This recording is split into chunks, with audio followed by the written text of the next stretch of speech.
मधुबन में एक बहुत प्यारा ब्राह्मण बच्चा था, अश्विन। हर रोज वो मुरली सुनता, पर एक दिन 23 नवंबर की मुरली ने उसका जीवन ही बदल दिया।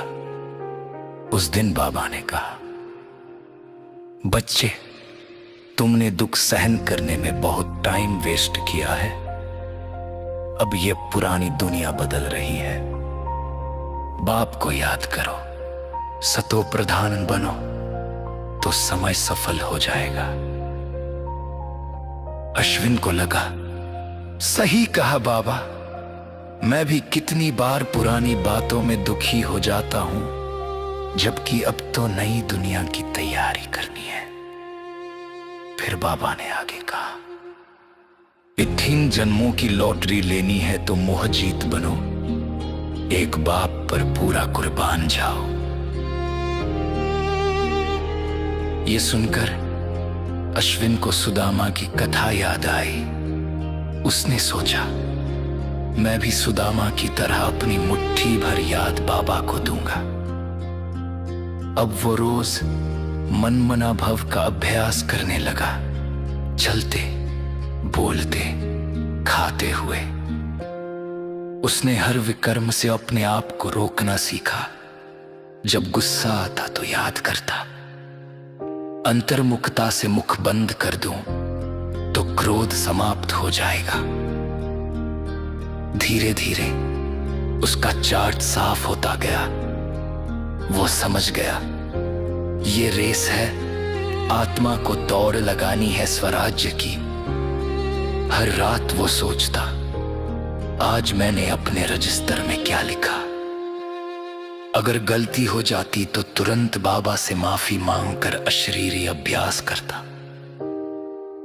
एक दिन सेवा में किसी ने उसे डांट दिया। पहले तो वो दुखी हुआ, पर फिर बाबा की याद आई, जो स्वयं सेवा में सरेंडर होगा, मायास्वत सरेंडर हो जाएगी। अश्विन मुस्कुराया, ये मेरी परीक्षा है, मैं पास हो जाऊंगा। वो और जोश में सेवा करने लगा। धीरे धीरे सबको उसका फरिश्ता स्वरूप दिखने लगा। उसकी आंखों में करुणा थी, शब्दों में शांति और कर्मों में योग। उसने अंत में मुरली के अनुसार संकल्प लिया, अब मेरा समय, शक्ति प्राप्तियां सब विश्व सेवा को अर्पित हैं। अश्विन बन गया सच्चा सुदामा, जिसने अपनी मुट्ठी भर चावल देकर स्वर्ग की लॉटरी जीत ली। उसने समझ लिया, बाबा ने मुझे वर्थ नॉट ए पेनी से वर्थ ए डायमंड बना दिया।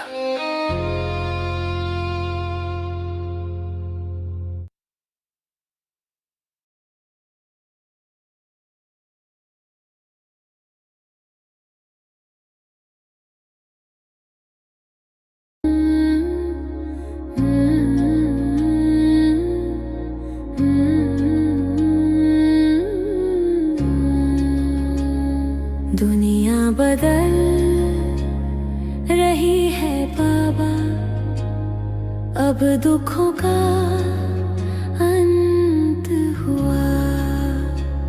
सहन में जो समय गवाया, अब वो भी पुण्य बना उभावा। रूहानी बाप बुलाते हैं, आत्मा मेरे पास आओ। मिलन यही एक बार का, अब सतो प्रधान बन जाओ। न मोह रहे ना सुरी चाल, अब विक्रमों से दूरी डाल। सुदामा सा दे मुट्ठी चावल, ले स्वर्ग की लॉटरी चाल। कौड़ियों में जो फंसे पड़े थे वो हीरे जैसे बन रहे हैं। वर्थ नॉट पेनी से अब वर्थ पाउंड आत्माएं बन रहे हैं। बाबा कहते पुरानी दुनिया देखो ना, अब नई सुबह का द्वार खुला है। मन मना भव यही जप तप, राम राज फिर स्थापन होगा। रावण राज विनाश को होगा। शिव बाबा ही है जगत गुरु, जिससे हर आत्मा सुधरोगा। अब व्यभिचारी ज्ञान यही, अब व्यभिचारी पूजा वही। पहले शिव फिर रूप अनेक, भक्ति से ज्ञान यही सही। सच्चा सौदा अब ये करना, मोह जीत होकर अर्पण होना। जिसे बाबा ने सुदामा कहा, उसकी मुट्ठी ने राज जीता। यह रेस है अश्वमेध स्वराज की, दौड़ लगाओ आत्मा जागी। नए महलों में तुम ही बैठोगे, पुराने को पीछे छोड़ आगे। अब याद रखो ये अंतिम पाठ, माया दासी हम स्वराज। जो विश्व सेवा में सरेंडर हुआ, उसका कर्मातीत ही राज। बाबा हमारा रत्नागर है, हर वचन है हीरा अनमोल। रूप बसंत बन फैलाओ सुगंध, हर आत्मा हो उज्जवल गो।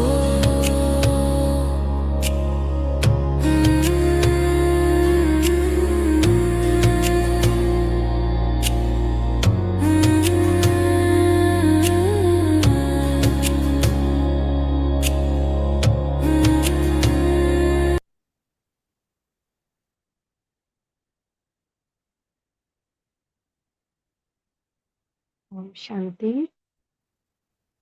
ओम शांति। ओम शांति। मैं आत्मिक स्मृति में बैठेंगे। मैं आत्मा गॉडली स्टूडेंट, और हमें पहले से ही बहुत सारी पॉइंट्स याद हो गए। तो उन पॉइंट्स को बुद्धि में रख करके कि मुझे क्या परिवर्तन करना है। जैसे आपने कहानी में भी सुना, गीत में भी सुना कि सेवा में भी माया आएगी, और हमने व्यर्थ की बातों में अभी तक भी कितना समय व्यतीत किया है। दुख को सहन करने में कितना समय व्यतीत किया है। दुख को लेना ही क्यों, लेकर सहन करना ही क्यों। अब नई दुनिया की तरफ अपनी बुद्धि हो, पुरानी दुनिया हम भूल जाएं। हमारा हर संकल्प, हमारे हर बोल विश्व सेवा प्रति हो, विश्व कल्याण प्रति हो। हम भी अपना ये मुट्ठी भर जो समय बचा हुआ है, इसको सफल करें। ये सुदामा का मुट्ठी भर चावल का अर्थ सिर्फ धन से नहीं, बल्कि ये जो थोड़ा समय बचा हुआ उससे भी है, कि बस एक थोड़ा समय बचा हुआ है। ना सारा टाइम द्वापर से लेकर अब तक, इवन ज्ञान मिलने के बाद भी हमने बहुत सारा टाइम ऐसे ही वेस्ट कर दिया, दुख ले लेकर, माया से लड़ लड़ कर। बाबा कह रहे हैं अब जो समय बचा है मुट्ठी भर उसको सफल करो। तो गॉडली स्टूडेंट बनकर बाबा से मुरली सुनते और धारण करते जाते हैं, और कुछ न कुछ हम प्रैक्टिकल एप्लीकेशन करते करेंगे, कुछ न कुछ। कोई 1 पॉइंट, 2 पॉइंट, 3 पॉइंट लेकर पूरे दिन में अपने चार्ट में उसको लिखकर कि आज मैंने बाबा की मुरली से ये धारण करना है, मॉर्निंग ही लिख लें और रात को उसको चार्ट को चेक करें कि आज मैंने इसको किया या नहीं किया। अंतर्मुख हो जाना है मोस्ट ऑफ द टाइम। जब भी ऐसी कोई परिस्थिति आए, दुख ना लेना है और ना ही विकर्म करना है। तो बाबा कह रहे हैं मीठे बच्चे, तुमने दुख सहन करने में बहुत टाइम वेस्ट कर दिया। अब दुनिया बदल रही है, तुम बाप को याद करो, सतो प्रधान बनो तो टाइम सफल हो जाएगा।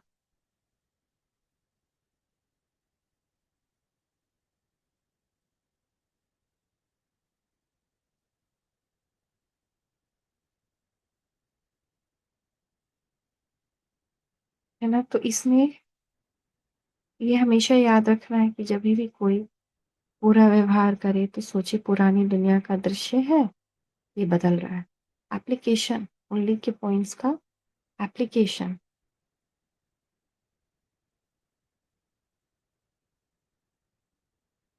और ये बड़ा इम्पोर्टेंट एक मंत्र हम कर ले कि अब ये पुरानी दुनिया बदल रही है। जैसे अब घर जाना है ना, ऐसे ही अब ये पुरानी दुनिया बदल रही है। कुछ भी बुरा दृश्य आ रहा है ना, अब ये दृश्य बदल रहा है, अब ये दुनिया बदल रही है। तो ये एक साइकोलॉजिकल सिद्धांत है कि ये हमारे स्मृति को रीसेट करता है, नया सोच बनाता है। क्योंकि अब पहले क्या था, हमारी सोच पुरानी दुनिया के अनुसार थी कि अब ये पुरानी दुनिया है, यहाँ ऐसे ही रहना है, यही करना है।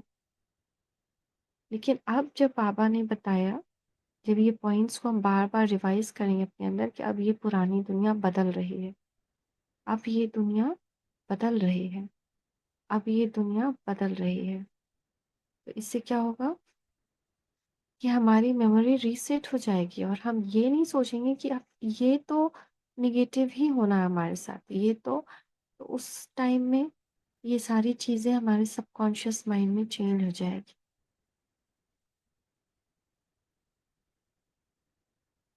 तो फिर प्रश्न है आज का, 21 जन्मों के लिए लॉटरी प्राप्त करने का पुरुषार्थ क्या है? 21 जन्मों की लॉटरी लेनी है तो मोह जीत बनो, एक बाप पर पूरा पूरा कुर्बान जाओ। सदा ये स्मृति में रहे कि अब यह पुरानी दुनिया बदल रही है, हम नई दुनिया में जा रहे हैं। इस पुरानी दुनिया को देखते भी नहीं देखना है।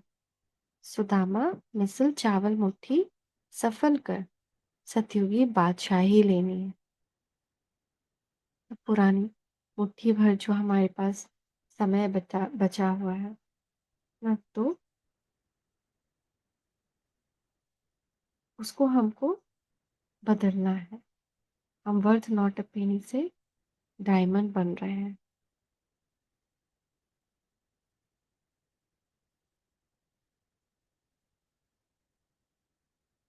ओम शांति। रूहानी बच्चों प्रति रूहानी बाप बैठ समझाते हैं। ये तो बच्चे समझते हैं। रूहानी बच्चे माना आत्माएं, रूहानी बाप माना आत्माओं का बाप। इसको कहा जाता है आत्माओं और परमात्मा का मिलन, रूहानी मिलन, संगम का मेला। यह मिलन मेला होता ही है एक बार। यह सब बातें तुम बच्चे जानते हो। यह है विचित्र बात। विचित्र क्यों है? क्योंकि ये रूहानी बात है। विचित्र बाप विचित्र आत्माओं को समझाते हैं, क्योंकि चित्र नहीं है ना, विचित्र है। तो हम आत्माएं भी विचित्र हैं, बाप भी विचित्र है, इसलिए बात भी विचित्र है। वास्तव में आत्मा विचित्र है, यहाँ आकर चित्रधारी बनती है, यानी शरीर में आती है जिसका चित्र है, चित्र से पाठ बजाती है। आत्मा तो सब में है ना, जानवर में भी आत्मा है। 84 लाख कहते हैं, उसमें तो सब जानवर आ जाते हैं ना, ढेर जानवर आदि हैं। आप समझाते हैं इन बातों में टाइम वेस्ट नहीं करना है, सिवाय इस ज्ञान के मनुष्यों का टाइम वेस्ट होता रहता है। इस समय बाप तुम बच्चों को बैठ पढ़ाते हैं, फिर आधा कल तुम प्रारब्ध भोगते हो, वहां तुमको कोई तकलीफ नहीं होती है। तुम्हारा टाइम वेस्ट होता ही है दुख सहन करने में ना। हम इस बात को भी अपने माइंड में डाल सकते हैं कि हमारा टाइम वेस्ट होता है दुख सहन करने में।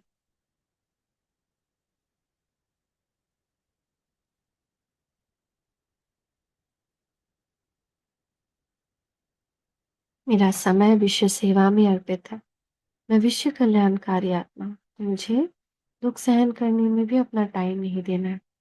यहाँ तो दुख ही दुख है, इसीलिए सब बाप को याद करते हैं कि हमारा दुख में टाइम वेस्ट होता है, इससे निकालो। सुख में कभी टाइम वेस्ट नहीं करेंगे, यह भी तुम समझते हो। इस समय मनुष्य की कोई वैल्यू नहीं है। मनुष्य देखो अचानक ही मर पड़ते हैं, एक ही तूफान में कितने मर जाते हैं।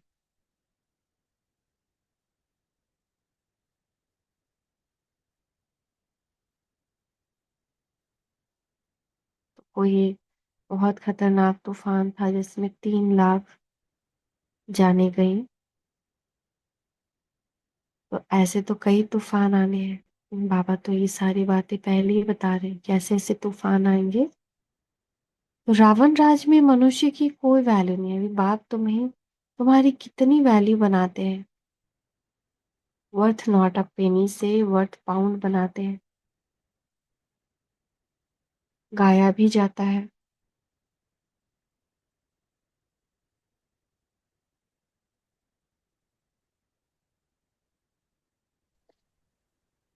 ओम शांति सिस्टर, ये पॉज्ड स्क्रीन से एडिंग आ रहा है। अच्छा पॉज आ रहा है, सॉरी। अभी दिख रहा है ना? जी। जी थैंक यू। तो यहाँ तो दुख ही दुख है, इसलिए सब बाप को याद करते हैं कि हमारा दुख में टाइम वेस्ट होता है, इससे निकालो। सुख में कभी टाइम वेस्ट नहीं करेंगे, यह भी तुम समझते हो। इस समय मनुष्य की कोई वैल्यू नहीं है। मनुष्य देखो अचानक ही मर पड़ते हैं, एक ही तूफान में कितने मर जाते हैं। रावण राज्य में मनुष्य की कोई वैल्यू नहीं है। अभी बाप तुम्हारी कितनी वैल्यू बनाते हैं, वर्थ नॉट ए पेनी से वर्थ पाउंड बनाते हैं। गाया भी जाता है, हीरे जैसा जन्म अमोलक। इस समय मनुष्य कौड़ी पिछाड़ी लगे हुए हैं, करके लखपति करोड़पति पदमपति बनते हैं। उन्हों की सारी बुद्धि उसमें ही रहती है। अभी सारी दुनिया कितनी कमाई में डूबी है। अगर नौकरी ना हो, अगर पैसा है भी, अगर नौकरी ना हो, या बहुत पैसा है तो भी और बिजनेस को और कैसे आगे बढ़ाना है, और कैसे फैलाना है, और क्या क्या नया शुरू करना है, बुद्धि उसी में लगी हुई है। अभी तक भी ये अपने कर्म का कभी भी बैठकर चिंतन या स्व का चिंतन, वो तो हमारी भी नहीं थी जब तक बाबा ने तीसरी आंख नहीं खोली। तो सबकी बुद्धि तो सारी उसमें भी है। कई तो ज्ञान में रहने के बाद भी उनकी बुद्धि कमाई में ही ज्यादा है, एनफ होने के बावजूद। जिसको तो नहीं है उसको तो करना पड़ता है, लेकिन जिसके पास है भी तो भी उनकी बुद्धि और में लगी है। तो उनको कहते हैं यह सब भूल एक बाप को याद करो, परंतु मानेंगे ही नहीं। उनकी बुद्धि में बैठेगा जिनकी बुद्धि में कल पहले भी बैठा होगा, नहीं तो कितना भी समझाओ कभी बुद्धि में बैठेगा नहीं। तुम भी नंबर वार जानते हो कि यह दुनिया बदल रही है। बाहर में भल तुम लिख दो कि दुनिया बदल रही है, फिर भी समझेंगे नहीं। नहीं, बहुत बड़ा मंत्र आज बाबा ने दिया है। दुनिया बदल रही है। जब तक तुम किसको समझाओ, अच्छा कोई समझ जाए फिर उनको समझाना पड़े। बाप को याद करो, सतो प्रधान बनो, है ना। ये हम ऐसे भी यूज कर सकते हैं। अगर हम और बहुत संग में आत्माएं हैं और कोई हमसे पूछे आप ऐसा क्यों कर रहे हैं, तो हम शॉर्ट में अगर जवाब देना चाहें तो हम ऐसे दे सकते हैं कि दुनिया बदल रही है। तो ये एक बहुत ही पॉजिटिव मंत्र बाबा ने आज एक स्लोगन ऐसा दे दिया, जैसे आप घर जाना है। बहुत अच्छा लग रहा है। दुनिया बदल रही है। आप सब भी बोलकर अपने में देखिए, अब दुनिया बदल रही है। अच्छा कोई समझ जाए फिर उनको समझाना पड़े। बाप को याद करो, सतो प्रधान बनो। नॉलेज तो बहुत सहज है। यह सूर्यवंशी चंद्रवंशी, अभी ये दुनिया बदल रही है। बदलाने वाला एक ही बाप है। यह भी तुम यथार्थ रीति जानते हो। सो भी नंबरवार पुरुषार्थ अनुसार। माया पुरुषार्थ करने नहीं देती। फिर समझते हैं यह भी ड्रामानुसार। इतना पुरुषार्थ नहीं चलता है। अभी तुम बच्चे जानते हो कि श्रीमत से हम अपने लिए इस दुनिया को बदला रहे हैं। श्रीमत है ही एक शिव बाबा की। शिव बाबा कहना तो बहुत सहज है। और कोई न शिव बाबा को न वर्षे को जानते हैं। बाबा माना ही वर्षा। शिव बाबा भी सच्चा चाहिए ना। आजकल तो मेयर को भी फादर कह देते हैं, गांधी को भी फादर कह देते हैं, कोई फिर जगत गुरु कह देते हैं, है ना। चर्च के भी फादर को फादर कह देते हैं। तो अब जगत माना सारी सृष्टि का गुरु वह कोई मनुष्य हो कैसे सकता है, जबकि पतित पावन सर्व का सदगति दाता एक ही बाप है। बाप तो है निराकार। फिर कैसे लिबरेट करते हैं। दुनिया बदलती है तो जरूर एक्ट में आएंगे, तब तो पता पड़ेगा। ऐसे नहीं कि प्रलय हो जाती है फिर बाप नई सृष्टि रचते हैं। शास्त्रों में दिखाया है बहुत बड़ी प्रलय होती है, फिर पीपल के पत्ते पर कृष्ण आता है। परंतु बाप समझाते ऐसे तो है नहीं। गाया जाता है वर्ल्ड की हिस्ट्री ज्योग्राफी, रिपीट तो प्रलय हो न सके। तुम्हारी दिल में है कि अभी यह पुरानी दुनिया बदल रही है। अभी यह पुरानी दुनिया बदल रही है। सब बातें बाप ही आकर समझाते हैं। ये लक्ष्मी नारायण है नई दुनिया के मालिक। तुम चित्रों में भी दिखलाते हो कि पुरानी दुनिया का मालिक है रावण। राम राज्य और रावण राज्य गाया जाता है ना। आज की पूरी मुट्ठी को हम दो भाग में बांट दे सकते हैं, नई दुनिया, पुरानी दुनिया। यह बातें तुम्हारी बुद्धि में है कि बाबा पुरानी आसुरी दुनिया को खत्म कर नई दैवी दुनिया स्थापन करा रहे हैं। बाबा कहते हैं मैं जो हूँ जैसा हूँ कोई बिरला ही समझते हैं। वह भी तुम नंबरवार पुरुषार्थ अनुसार जानते हो। जो अच्छे पुरुषार्थी हैं उनको बड़ा अच्छा नशा रहता है। याद के पुरुषार्थी को रियल नशा चढ़ेगा। 84 की चक्र की नॉलेज समझाने में इतना नशा नहीं चढ़ता जितना याद की यात्रा में चढ़ता है। मूल बात है ही पावन बनने की। पुकारते भी हैं आकर पावन बनाओ, ऐसा नहीं पुकारते आकर विश्व की बादशाही दो। तो भक्ति मार्ग में कथाएं भी कितनी सुनते हैं। सच्ची सच्ची सत्यनारायण की कथा तो यह है। वह कथाएं तो जन जन्मांतर सुनते सुनते नीचे ही उतरते आए हो। भारत में ही ये कथाएं सुनने का रिवाज है और कोई खंड में कथाएं आदि नहीं होती। भारत को ही रिलीजियस मानते हैं। ढेर के ढेर मंदिर भारत में है। क्रिश्चियन की तो एक ही चर्चा होती है। यहाँ तो किस्म किस्म के ढेर मंदिर हैं। वास्तव में एक ही शिव बाबा का मंदिर होना चाहिए। नाम भी एक का होना चाहिए। यहाँ तो ढेर नाम है ना। शिव बाबा के 12 ज्योतिर्लिंग का तो नाम है ही, प्लस हर एक स्थान पर एक एक मंदिर का में भी जो शिवलिंग है उसका भी अलग अलग नाम है। अभी जैसे मैं चेन्नई में हूँ तो चेन्नई में ही एक एक कॉलोनी में एक एक शिव मंदिर का एक एक नाम है। जैसे ये एक मरंदेश्वर नाम है, यानी दवा देने वाला। एक गली में जाओ तो कपालेश्वर नाम है। एक गली में जाओ तो अ, ऐसे करके नाम बदल रहा है, तमिल के जैसा ही नाम है यहाँ। तो सारा नाम बदल रहा है। यहीं पे ढेरों नाम है शिव बाबा के, बहुत नाम है। तो विलायत वाले भी यहाँ मंदिर देखने आते हैं। बेचारों को यह पता नहीं कि प्राचीन भारत कैसा था। 5,000 वर्ष से तो पुरानी कोई चीज होती नहीं। वो तो समझते हैं लाखों वर्ष की पुरानी चीज मिली। बाप समझाते हैं यह मंदिर में चित्र आदि जो बने हैं उनको 2500 वर्ष ही हुए हैं। पहले शिव की ही पूजा होती है, वह है अव्यवचारी पूजा। दुनिया में सबसे पहले जब नई दुनिया से पुराना होने लगता है, भक्ति मार्ग शुरू होता है, सबसे पहले शिव बाबा की ही पूजा होती है। पहले अव्यवचारी पूजा होती है। वैसे ही अव्यवचारी ज्ञान भी कहा जाता है। पहले अव्यवचारी पूजा, फिर है व्यवचारी पूजा। अब तो देखो पानी मिट्टी की पूजा करते रहते हैं। अभी बेहद का बाप कहते हैं तुमने कितना धन भक्ति मार्ग में गवाया है, कितने अथाह शास्त्र अथाह चित्र हैं, गीताएं कितनी ढेर की ढेर होंगी।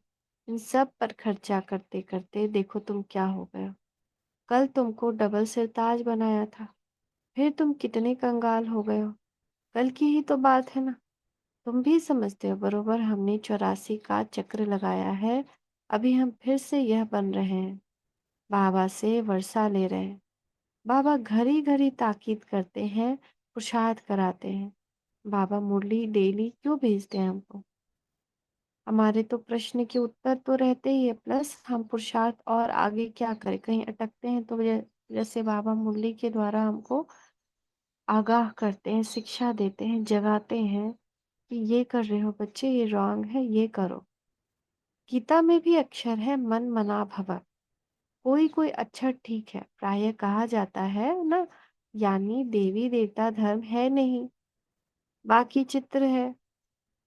तुम्हारा यादगार देखो कैसा अच्छा बनाया हुआ है। तुम समझते हो अभी हम फिर से स्थापना कर रहे हैं, फिर भक्ति मार्ग में हमारे ही एक्यूरेट यादगार बनेंगे। अर्थक्वेक आदि होती है, उसमें सब खत्म हो जाता है। फिर वहां सब तुम नया बनाएंगे। हुनर तो वहां रहता है ना। हीरे काटने का भी हुनर है। यहाँ भी हीरो को काटते हैं, फिर बनाते हैं। हीरे काटने वाले भी बड़े एक्सपर्ट होते हैं, वह फिर वहां जाएंगे। तो बाबा बता रहे हैं आज जो ये व्यवसाय में है ना, हीरे काटने के व्यवसाय में, ऐसी आत्माएं भी ज्ञान लेकर वहां जरूर जाएंगी।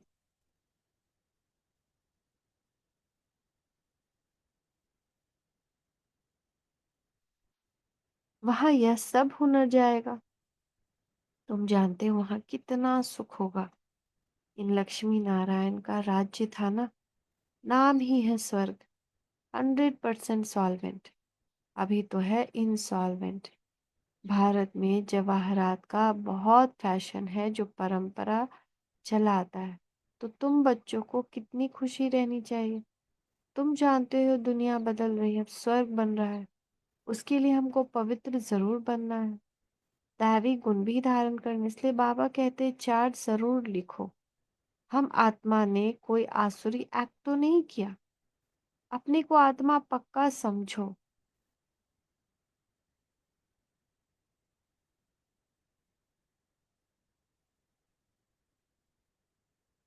ये चार्ट में चेक करना है कि आत्मिक स्थिति रही, कोई विकर्म तो नहीं किया, अपना समय दुख सहन करने में तो नहीं बिताया। अगर किया तो रजिस्टर खराब हो जाएगा। जैसे ही कोई भी विकार संस्कार बाहर आने लगे तो अंतर्मुखी हो जाना चाहिए। जितना हम अंतर्मुखी हो जाएंगे, मुख को बंद कर लेना है ना, अपने आप को देखना है, स्वचिंतन में लग जाना है। अगर किया तो रजिस्टर खराब हो जाएगा। यह है 21 जन्मों की लॉटरी, यह भी रेस है, घोड़े की दौड़ होती है ना, इसको कहते हैं राजस्व अश्वमेध यज्ञ। स्वराज्य के लिए अश्व यानी तुम आत्माओं को दौड़ी लगानी है। अब वापस घर जाना है ना। ये राजस्व अश्वमेध यज्ञ यानी हम आत्माओं को राजाई पाने के लिए अब याद की रेस लगानी है, याद की दौड़ी लगानी है, घोड़े के जैसे। अब वापस घर जाना है, उसको स्वीट साइलेंस होम कहा जाता है। ये अक्षर तुम अभी सुनते हो। अब बाप कहते बच्चे खूब मेहनत करो, राजाई मिलती है, कम बात थोड़ी है। मैं आत्मा हूँ, हमने इतने जन्म लिए हैं। अब बाप कहते हैं तुम्हारे 84 जन्म पूरे हुए, अब फिर पहले नंबर से शुरू करना है। नए महलों में जरूर बच्चे ही बैठेंगे, पुराने में तो नहीं बैठेंगे। ऐसे तो नहीं खुद पुराने में बैठे और नए किराए वालों को बिठाएंगे। तुम जितनी मेहनत करेंगे नई दुनिया के मालिक बनेंगे। नया मकान है तो दिल होती है पुराने को छोड़ नए में बैठे। बाप बच्चों के लिए नया मकान बनाते ही तब है जब पहला मकान पुराना होता है। वहाँ किराए पर देने की तो बात ही नहीं है। जैसे वो लोग मून पर प्लॉट लेने की कोशिश करते हैं, तुम फिर स्वर्ग में प्लॉट ले रहे हो। अरे वाह, बाबा कब की बात, आज की बात कब कर दिए ना। उतने समय पहले ही बाबा आज की बात बता रहे, मून पे कोई प्लॉट लेने की बात कर रहे। पर ये तो अब संभव हो पाया था ना कि आ, बहुत आत्माओं ने तो मून पर एक्चुअली में प्लॉट ले लिया है, लैंड खरीद लिया है। तो तुम फिर स्वर्ग में प्लॉट ले रहे हो और हमारा प्लॉट स्वर्ग का बुक हो रहा है। तो हम सोचे सच में हमने अभी कितनी बुकिंग की है अपनी, कितना कंफर्मेशन हुआ है, आधा दिया है या पूरा दे दिया है। यानी संपूर्णतः समर्पित सहार, हर टाइम, हर संकल्प वाणी, कोई विकर नहीं, तभी तो वो मिल जाएगा ना।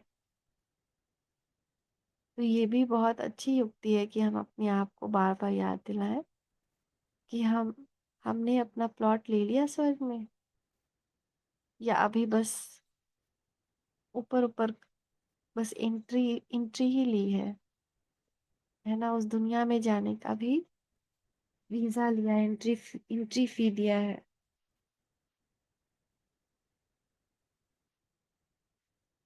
प्लॉट लेने का इतना पुरुषार्थ किया है कि एक प्लॉट मिल गया वहां। कैसा प्लॉट मिला होगा, राजदासी का या राजा रानी का। ऐसे हम अपने आप से चिंतन करेंगे कि आज पूरा दिन मेरा पुरुषार्थ कैसा रहा। तो जितना जितना ज्ञान और योग में रहेंगे उतना पवित्र बनेंगे। यह है राजयोग, कितनी बड़ी राजाई मिलेगी। बाकी ये जो मून आदि पर प्लॉट ढूंढते रहते हैं वो सब व्यर्थ है, बिल्कुल व्यर्थ है ना। देखो कितने बड़े एक्टर ने मून पर प्लॉट लिया और फिर उस देह छोड़ दिया, तो व्यर्थ हो गया ना। अब अगले जन्म में जहाँ भी गया होगा उसको थोड़ी याद है कि मैंने मून पे प्लॉट लिया था, मैं वापस जाऊँ उसको लेने। तो वो सब तो सब व्यर्थ है, क्योंकि वो अगले ही जन्म नहीं आएगा। पर हमारा तो जन्म जन्मांतर के लिए बुकिंग हो रहा है। तो ये कितना सुंदर ये आ, बात है। यही चीजें जो सुख देने वाली है वह फिर विनाश करने, दुख देने वाली बन जाएंगी। ये सारी चीजें जिसके पास हो जाती हैं, अब देखो बहुत धन हो गया, किसने मून पर भी प्लॉट ले लिया, सब कुछ ले लिया, तो कोई पीछे भी तो पड़ सकता है ना कि इससे सारा कुछ छीन लिया जाए, क्योंकि है तो ये ऐसी आसुरी दुनिया। तो फिर सारा कुछ ये हमारे रिस्की भी हो सकता है इस दुनिया में। पर ये तो जो हम गुप्त रीति से पा रहे हैं, ये तो किसको पता भी नहीं है और कोई छीन भी नहीं सकता। सबका अपना अपना गुप्त है।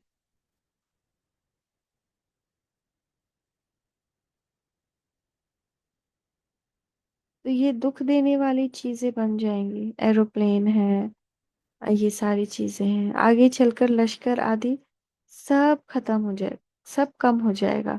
बॉम्ब से ही फटाफट काम होता जाएगा। ये ड्रामा बना हुआ है। फटाफट फटाफट क्लियर हो जाएगी धरती बॉम्ब से, आपदाओं से, प्राकृतिक आपदाओं से। ये ड्रामा बना हुआ है। समय पर अचानक विनाश होता है, फिर सिपाही आदि भी मर जाते हैं। अभी अगर वहां पे सिपाही जो भी हैं वो सब भी मर जाते हैं। अब तुम फरिश्ते बन रहे हो, तुम जानते हो हमारे खातिर विनाश होता है। ड्रामा में पार्ट है, पुरानी दुनिया खलास हो जाती है।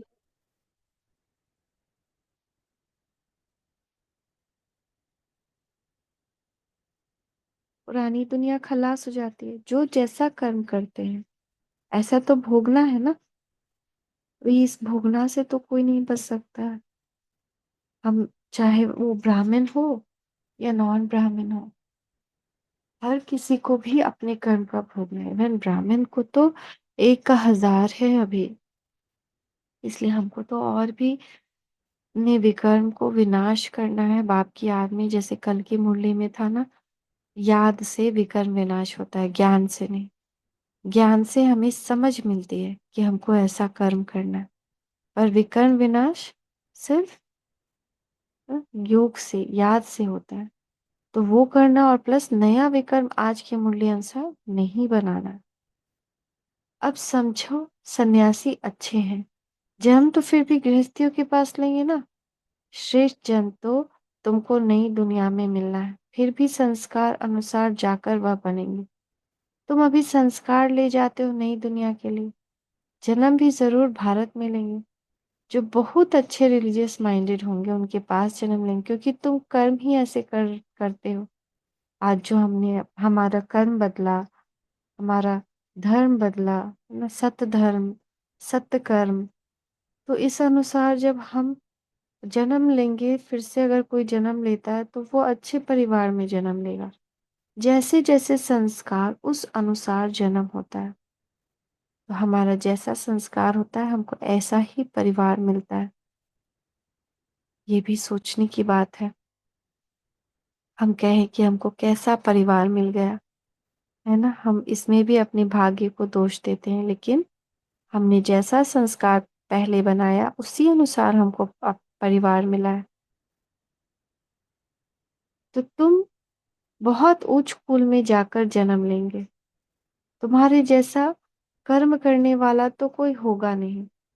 जैसी पढ़ाई जैसी सर्विस वैसा जन्म। आज हम जैसी पढ़ाई कर रहे हैं, जैसी सर्विस कर रहे हैं, हमारा नेक्स्ट वैसा ही जन्म होगा। तो हम इसको भी सिक्योर कर सकते हैं कि एटलीस्ट हम दोनों तरह से अपनी लाइफ को सिक्योर करें। कि एक तो भविष्य राजपद के लिए भी अपनी लाइफ को सिक्योर करें। प्लॉट कौन सा बुक किया है अपने कर्मों से, योग बल से, ज्ञान बल से। ना ज्ञान से कमाई है ना, तो कमाई से कितना प्लॉट बुक किया है, कौन सा प्लॉट बुक किया है। और दूसरा कि हमारे कर्म, हमारे संस्कार कितने परिवर्तन हुए हैं, उस अनुसार अगर इस जन्म में भी कभी शरीर छोड़ना पड़ जाए तो हम अच्छे संस्कारी कुल में हमारा जन्म हो, परिवार अच्छा हो, सब कुछ अच्छा हो। तो ये दोनों चीजें हमारी अभी पक्की होती है। इसलिए गीता में भी कहा जाता है, जो दैवी गुण धारण करते हो दैवी कुल में जन्म लेते हैं। ये हर ग्रंथ में है। जो अच्छे संस्कार धारण करते हैं उनको अच्छी फैमिली मिलती है। कुरान में भी है, बाइबल में भी है कि जो स्वराज्य अधिकारी बन जाते हैं, ये सबसे बड़ी बात है। संस्कार भी चेंज किसका हो जाएगा? स्वराज्य अधिकारी। दैवी गुण भी किस में आएंगे? जो स्वराज्य अधिकारी है। क्योंकि हम तो चाहते हैं दैवी गुण आ जाए, लेकिन स्वराज्य अधिकारी नहीं है तो हम संस्कारों के गुलाम बन करके वही कर्म करते रहते हैं। तो संस्कार तो नहीं बदले ना, संस्कार बदल गए यानी स्वराज्य अधिकारी बन गए। तो ये भी हम चेक करें कि हम संपूर्णतः स्वराज्य अधिकारी बने हैं या नहीं बने हैं। नहीं बने तो नई दुनिया में नहीं जा सकते हैं। कई बाबा की अव्यक्त मुरलियों में इस पे बहुत डिटेल बाबा ने बताया। बढ़ना तो बहुतों को है, पहले रिसीव करने वाले भी जाने हैं। बाप समझाते हैं अब यह दुनिया बदल रही। पहले एडवांस पार्टी वाले जाएंगे, उसके बाद फिर हम दैवी गुण धारण कर उनके पास आएंगे। बाप समझाते हैं दुनिया बदल रही है, बाप ने तो साक्षात्कार कराया है। बाप अपना भी मिसाल बताते हैं, देखा 21 जन्मों के लिए राजाएं मिलती है, उसके आगे यह 10-20 लाख क्या है। अल्फ को मिली बादशाही, बे को मिली गदाई, भागीदार को कह दिया जो चाहिए सो लो, कोई भी तकलीफ नहीं हुई। क्यों? उसी वक्त एक सेकंड में बाबा को सब समझ में आ गया कि मुझे कौन सी बादशाही मिल रही है। कितनी बड़ी बात है ना। बच्चों को भी समझाया जाता है, बाबा से तुम क्या लेते हो? स्वर्ग की बादशाही। जितना हो सके सेंटर्स खोलते जाओ, बहुतों का कल्याण करो, तुम्हारी किस जन्म की कमाई हो रही है। सेंटर्स जरूर कहीं पे भी है तो गीता पाठशाला से शुरुआत जरूर करना चाहिए। इतना कमाई है उसमें, जो कमाई कहीं और नहीं। कितने लोगों का, आत्माओं का कल्याण होगा, है ना। वो स्थान लाइट हाउस बन जाएगा, शांति कुंड बन जाएगा। कितना गुह्य राज है उसको, अगर हम सोचे, डीपली एनालिसिस करें कि इस एक कर्म के पीछे जो हम गीता पाठशाला सेंटर खोलते हैं उसमें कितनी कमाई है। इससे ज्यादा बड़ी कमाई और किसी चीज में नहीं है। तुम्हारी 21 जन्मों की कमाई हो रही है, बहुतों का कल्याण करो, तुम्हारी 21 जन्मों की कमाई हो रही है। यहाँ तो लखपति करोड़पति बहुत हैं, जो लोग खोले हैं, हम जो ओम शांति आसपास। दीदी। जी। ओम शांति दीदी। बाबा कहते हैं ना कि दुनिया में तो लोग धन का दान करते हैं, कपड़े का दान करते हैं, बहुत मतलब ऐसे स्थूल चीजों का दान तो बहुत करते हैं, लेकिन हम वो दान करते हैं जिसका भविष्य बन जाए, जिसका आने वाला समय अच्छा हो जाए। वो दान असली दान होता है। किसी को हम कपड़ा दे दिए, कुछ पैसा दे दिए, कब तक चलेगा? लेकिन अगर हम वो चीज दे दिए जिससे उसका आने वाला कल सुधर जाए, वही असली दान है। तो आप जो बिल्कुल। वो कह रहे थे तो वो बहुत 21 अच्छी है जन्मों कि के अगर हम लिए ऐसा बहुत बिल्कुल। बहुत। क्योंकि अगर हम देखें, कन्या के लिए भी गायन है ना। कन्या वो जो अपने कुल को 21 जन्मों के लिए तार दे, श्रेष्ठ कन्या वो। कहते हैं बेटी वो जो अपने जन्म का 21, अपने कुल का 21 जन्म के लिए उद्धार कर दे।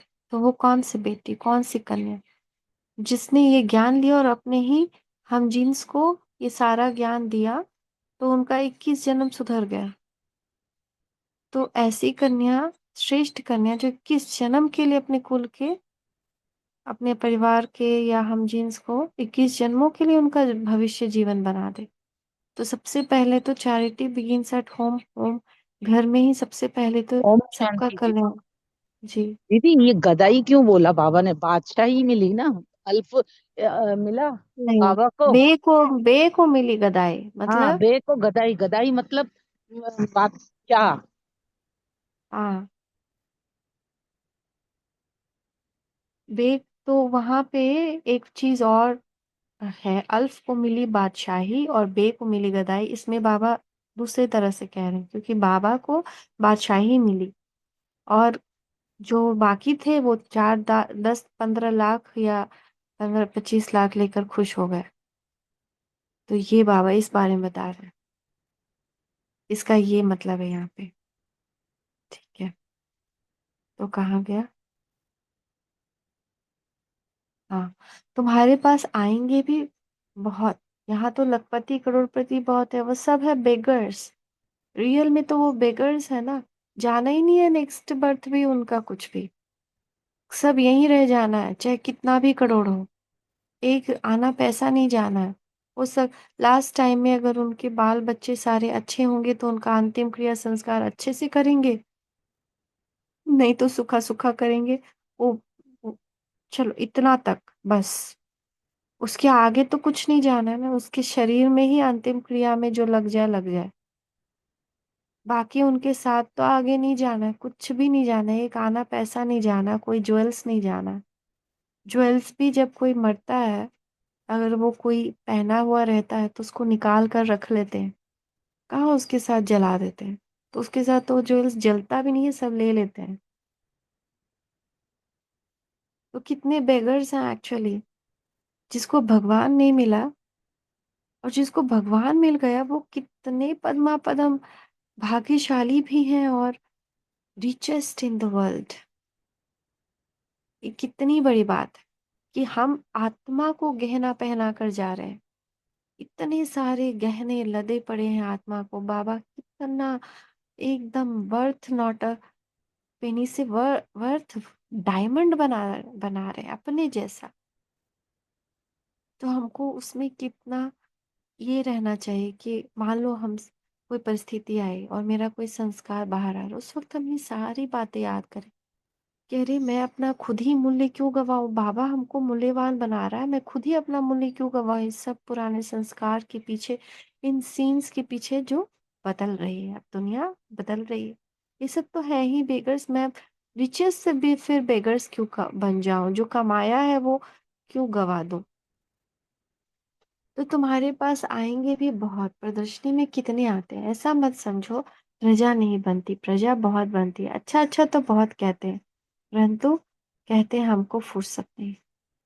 कितने लोग हैं ना ऐसे, कितनी आत्माएं हैं ना, फुर्सत आज भी नहीं है। सबके कुछ के लिए फुर्सत है, भक्ति के लिए भी फुर्सत है, लेकिन ज्ञान सुनने के लिए फुर्सत नहीं। तो थोड़ा भी सुना तो प्रजा में आ जाएंगे।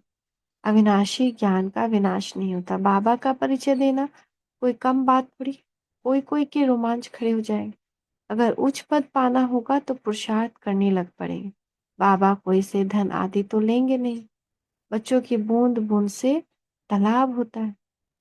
बाबा सब कुछ तो हमारा हमारे लिए ही यूज करवा रहा है ना, हमारा एक एक पाई सिर्फ हमारे लिए ही यूज करवा रहा है।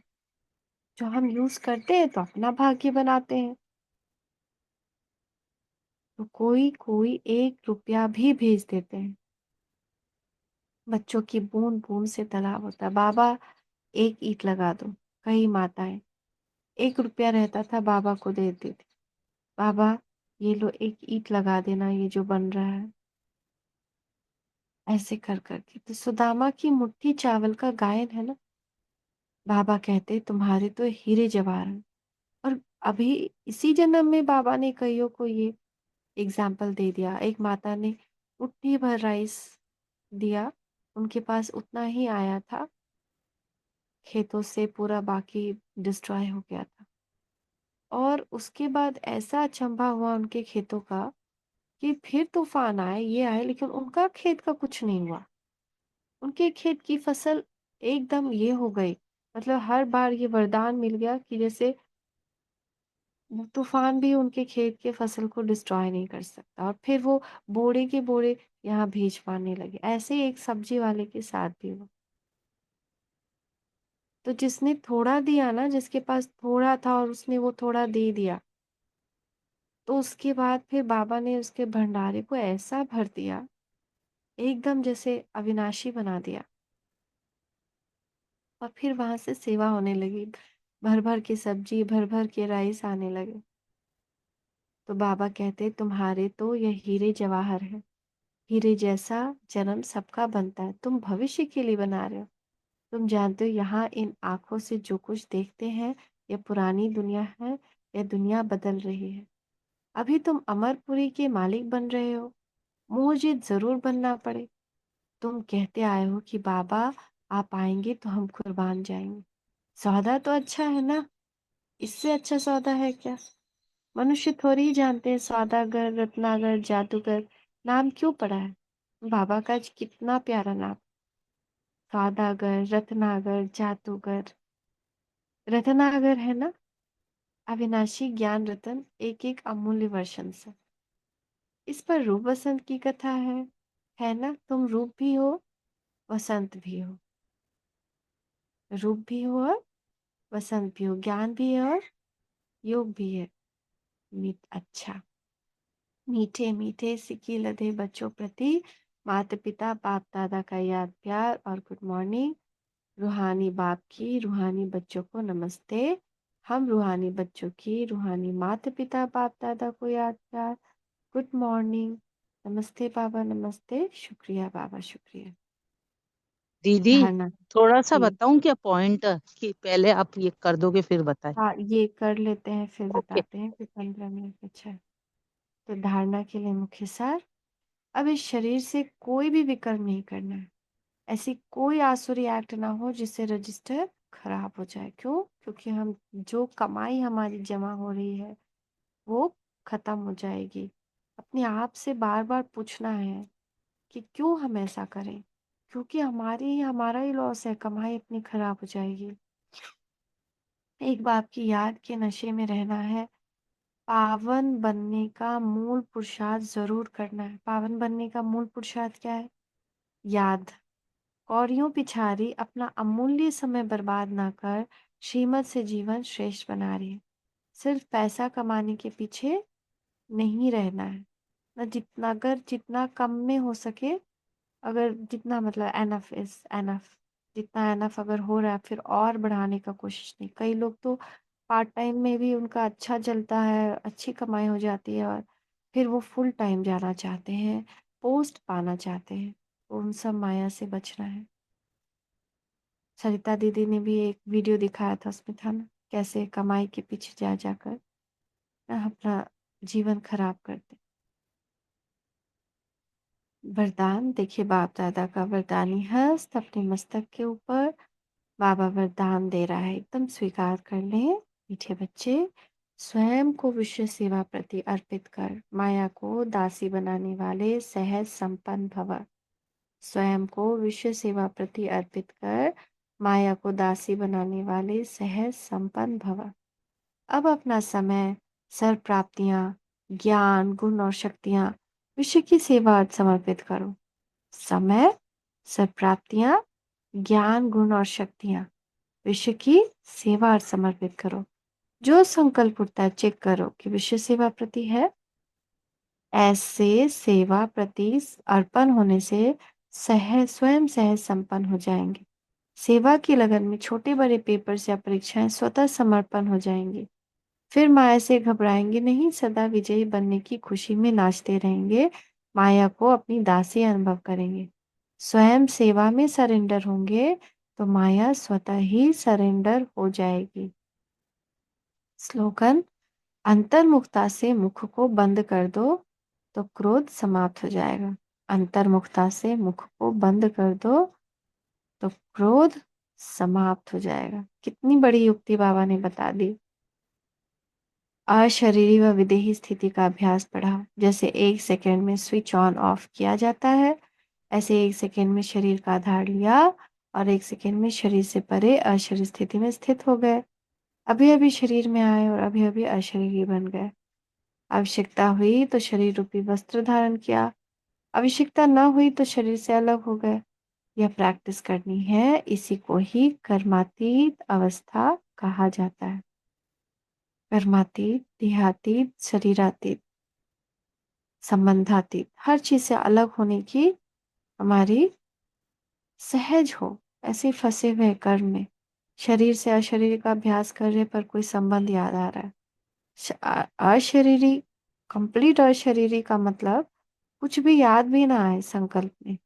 सिर्फ ये नहीं कि हम परम धाम चले गए पर सब कुछ याद आ रहा है, तो कर्मातीत नहीं है। कर्मातीत यानी कोई कर्म ना खींचे, कोई संबंध ना खींचे, देह भी ना खींचे।